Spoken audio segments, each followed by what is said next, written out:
명절을 앞두고 상품권 좀 살까? 이렇게 생각하시는 분들 많죠? 올해 비용도 좀 모자른데 상품권 사서 비용 처리 좀 할까? 직원한테 상품권 주긴 줄 건데 아니면 거래처한테 상품권 좀 돌릴 건데 좀 더 많이 사서 비용 처리하고 싶은 생각 있으실 겁니다. 그런데 이 상품권 회계 처리 정확하게 알고 비용 처리가 돼야 됩니다. 이 상품권을 너무 많이 사면 국세청에서 또 체크를 해서 세무조사가 나올 수가 있습니다. 실제로 저희가 법인세나 소득세 신고할 때 보면 상품권 얼마 샀는지 국세청에서는 다 확인을 하고 있습니다. 그리고 제가 세무조사를 해보면 상품권 산 거 일일이 확인을 다 합니다. 상품권 사서 어떻게 썼는지, 누구한테 줬다면 왜 줬는지, 또 누구한테 줬는지 다 꼼꼼하게 확인을 합니다. 그래서 오늘은 명절이나 연말에 상품권 사시는 거 어떻게 해야 되는지, 세무적으로 어떻게 또 처리가 되는지 리스크 확인까지 한번 해드리고, 그렇다면 어떻게 대비를 또 해야 되는지 말씀을 드리겠습니다. 오늘은 자료 없이 제가 깔끔하게 정리를 한번 해드릴게요.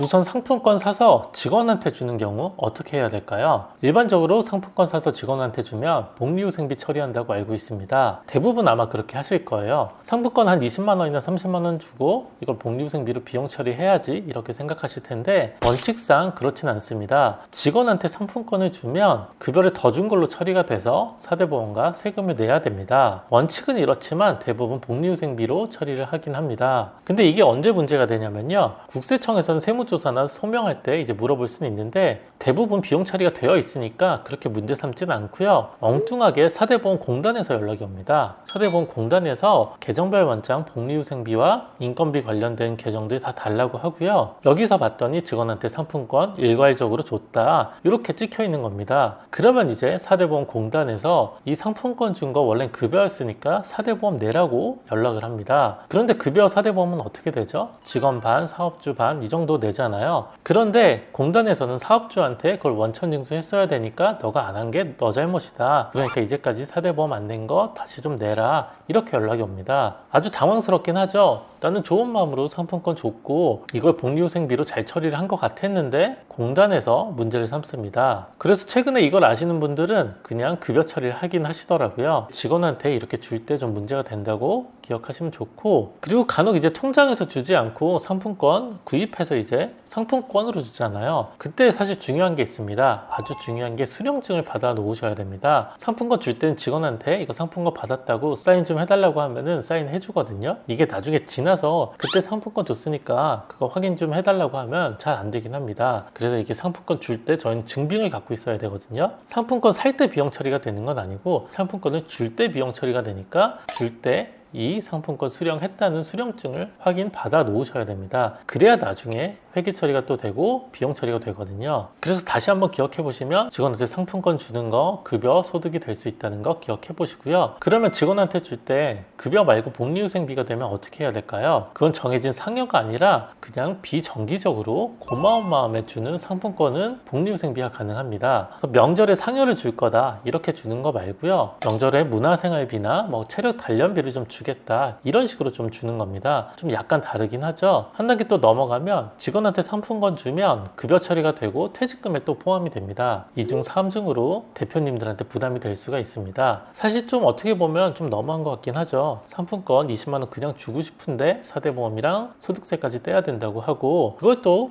대표님들이 내줘야 되나 이렇게까지 생각을 하시더라고요. 그래서 원칙은 좀 알아두시고요. 수령증 어떻게 쓰는지 그리고 복리후생비를 실제로 어떻게 처리하는지는 제가 영상에서 말씀드리긴 좀 그렇고요. 저한테 상담 오시면 또 꼼꼼하게 정리를 해드리겠습니다. 그리고 이제 두 번째, 거래처한테 주는 상품권이 좀 문제가 되는데요. 거래처한테 상품권 줄 수가 있죠. 사실 명절이나 연말에 거래처가 나한테 도움을 줬으니까 상품권을 주는 거죠. 근데 이 상품권은 접대비로 처리가 됩니다. 접대비는 아시는 것처럼 연간 약 3,600만 원 정도 비용 처리가 되죠. 그런데 이게 세무조사할 때 문제가 되는 게 이 상품권 거래처한테 줬다고 소명을 하면 국세청에서는 대표가 쓴 거 아니야? 이렇게 의심을 합니다. 그래서 거래처한테 준 내역 확인을 해달라고 합니다. 거래처한테 얼마 줬는지 줬는지, 누구한테 줬는지까지 좀 알려달라고 하죠. 사실 이게 좀 어렵긴 합니다. 어떤 경우에는 거래처를 밝힐 수 없는 경우들이 꽤 있잖아요. 만약에 이걸 밝히지 못하면 국세청에선 그냥 대표가 가져갔다고 보고 소득세 처리까지 합니다. 사실은 좀 억울한 면이 있긴 한데요. 웬만하면 거래처 누구한테 줬는지까지 리스트를 만들어 두셔야 됩니다. 사실 저도 몇 년 전에 세무조사 대응을 하는데 상품권 리스트 다 꼼꼼하게 확인을 하더라고요. 진짜로 그렇게 하냐 이렇게 물어보시는데 진짜로 그렇게 확인을 합니다. 그래서 거래처 리스트업 꼭 만들어 두셔야 되고요. 그리고 광고를 위한 상품권은 광고 선전비로 처리할 수가 있거든요.